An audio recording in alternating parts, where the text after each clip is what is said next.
ថ្ងៃមួយនេះខ្ញុំបានចូលសារមន្ទីរនៅសៀមរាបអង្គរវត្តជើងនេះឯងគឺបានទៅមើលវត្ថុបុរាណនិងក្បាច់ចម្លាក់រាប់ពាន់ឆ្នាំមកហើយនិយាយទៅគ្រាន់តែឃើញគឺនឹងខ្ញុំសរសើរទឹកដៃជាងខ្មែររបស់យើងទុកចូលខ្ទង់ពាន់ឆ្នាំហើយក៏នៅតែស្រស់ស្អាតអញ្ចឹងហើយតាំងពីដែលខ្ញុំឃើញមកខ្ញុំនឹងតាំងចិត្តលក់អីវ៉ាន់ក្បាច់ខ្មែរឲ្យស័ក្តិសមជាមរតកខ្មែរដោយដែលដូនតាយើងបានបន្សល់ទុករាប់ពាន់ឆ្នាំមកហើយគឺនេះខ្ញុំឃើញហើយគឺក្នុងចិត្តគឺរីករាយមែនទែនដែលមិននឹកស្មានថាខ្មែរយើងមានចម្លាក់អាចធ្វើបានណាធ្វើចម្លាក់បានឡើងស្រស់ស្អាតថាទុកឡើងរាប់ពាន់ឆ្នាំហើយនៅតែមើលទៅឃើញស្អាតស្រស់ស្អាតខ្លាំងគឺឃើញហើយសែនស្រឡាញ់និងមោទនភាពចំពោះខ្លួនឯងដែលបានមានដូនតាមានទឹកដៃល្អៗស្អាតស្អាត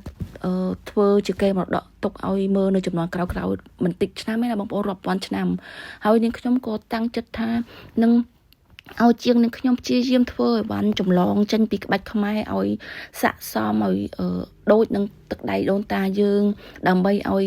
កូនចៅចំនួនក្រោយបានប្រើក៏មានមោទនភាពដូចជានឹងខ្ញុំបានទៅឃើញចម្លាក់នៅក្នុងសារមន្ទីរនឹងអញ្ចឹងដែរអញ្ចឹងគឺបងប្អូនអាចប្រើអីវ៉ាន់របស់នាងខ្ញុំអំពីចម្លាក់ខ្មែរបានដោយ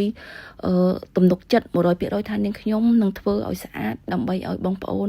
ទិញហើយចំគោលដៅអ្វីដែលបងប្អូនចង់បានគឺលក្ខណៈថាបើសិនជាបងប្អូនទិញឈើខ្មែរគឺគោលបំណងប្រើតកូនតចៅចំនួនក្រោយខ្ញុំជឿជាក់ 100% ថាអញ្ចឹងយើងមិនអាចនឹងទុកអីវ៉ាន់ហ្នឹងឲ្យដល់យូរដល់កូនដល់ចៅចំនួនក្រោយហើយយើងត្រូវតែលៃមិចដើម្បីឲ្យក្បាច់យើងស្អាតដើម្បីឲ្យកូនចៅចំនួនក្រោយរាប់រយរាប់ពាន់ឆ្នាំទៀតឃើញហើយសរសើរដូចដែលនាងខ្ញុំបានសរសើរអំពីដូនតាដែលបានឆ្លាក់ទុកនៅវត្ថុបុរាណរាប់ពាន់ឆ្នាំដែលដាក់តាំងនៅក្នុងសារមន្ទីរនេះដែរគឺស្អាតមែនទែនបងប្អូនអើយ